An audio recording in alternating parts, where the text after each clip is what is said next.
l'actu sur King FM. Mesdames, Messieurs, bonjour. Voici les brèves que nous démarrons avec le Covid-19. Un nouveau cas suspect a été détecté au Cap Skirring en Casamance. Il s'agit d'un touriste français de 88 ans. L'homme, le personnel et les clients de l'hôtel ont été mis en quarantaine en attendant les résultats des prélèvements envoyés à l'Institut Pasteur. Le ministère de la Santé et de l'Action sociale confirme l'existence d'un nouveau malade, ce qui porte à 25 le nombre total.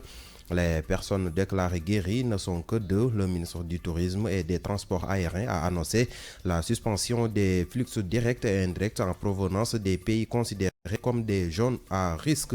À l'université Cheikh Anta Diop de Dakar, les étudiants jugent dérisoire le nombre de bus mis à leur disposition suite à la fermeture de l'établissement. À Saint-Louis, le directeur du centre régional des œuvres universitaires précise que le campus sera entièrement évacué au plus tard demain à 15h et les boutiques seront fermées dès 8h de ce matin. Hassan Fall est le meurtrier de la jeune Khady Diouf, âgée de 15 ans, assassinée samedi dernier à Thiès.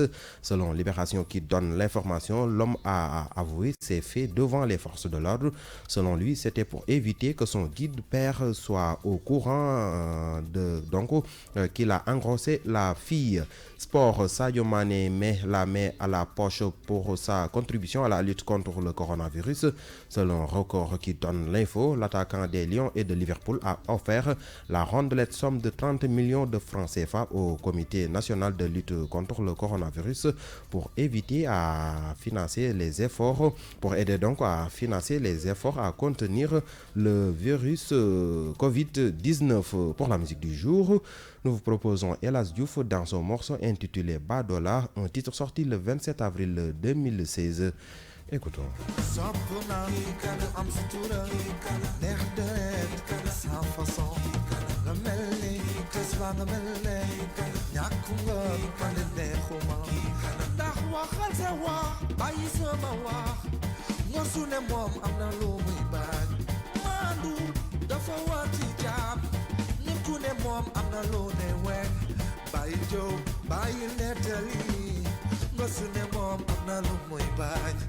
Badola dafa bari ci réew mi dañuy defe naka suudu noonu ku yóbbu xool ñi ngay jëflante dañuy defe naka suudu noonu Badola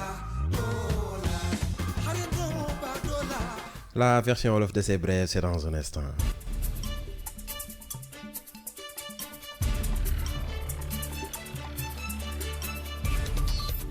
yéen a ngi déglu King FM ci 99.4.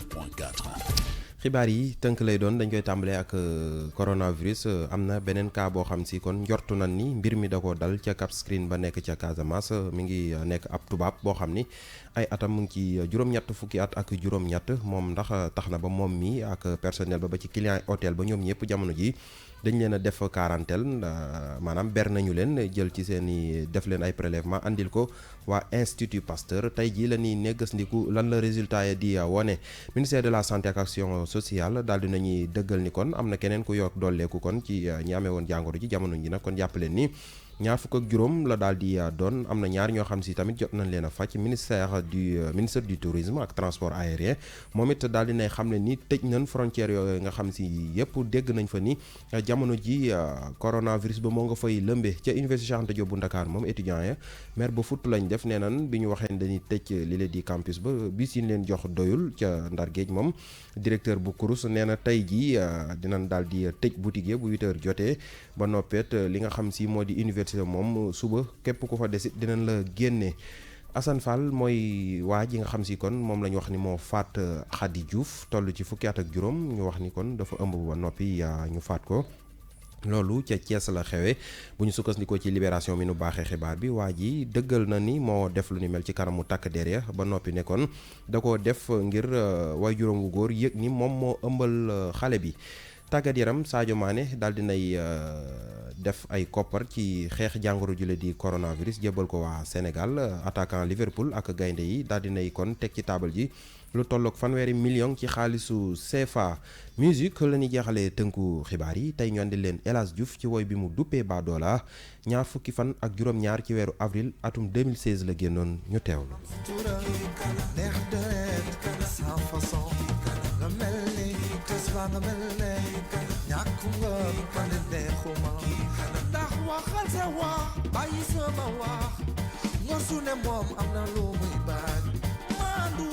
dafa war ci jaam nit ku ne moom am na lu ne wen bàyyi jow bàyyi nettali nga su ne moom am na lu muy bañ Baadoola dafa bari ci réew mi dañuy defe naka suudu noonu ku yóbbu xool mi noonu mbokk yi lii tënk loon ci ay xibaar yeneen tënku xibaar 8h30 Al Ndiaye mooy wéyal léegi kon The Morning King.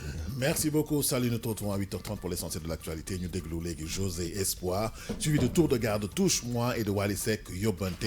En attendant que Tata Maïté revienne sur le plateau pour vous donner des conseils. Xam nga suñu doom yëpp dañu leen wax bu ñu demati école léegi nag dafa am loo leen war a tëralee mbir yi pour que suñu nekkee biir kër ga ñu nekk en bonne santé am les bonnes attitudes ngeen ñaax leen teg leen devant la télé jox leen lu sell lu sell lu ñu mën a naan ak lekk ko et surtout ñu am les bonnes attitudes bañ a taxawaalu si mbedd bi surtout bañ a dem taxawaalu si mbedd bi loolu yëpp nañ si waxtaanee dans King Santé conseil santé ak Tata Maïté ñu déglu José Tour de Garde ak Wally Seck.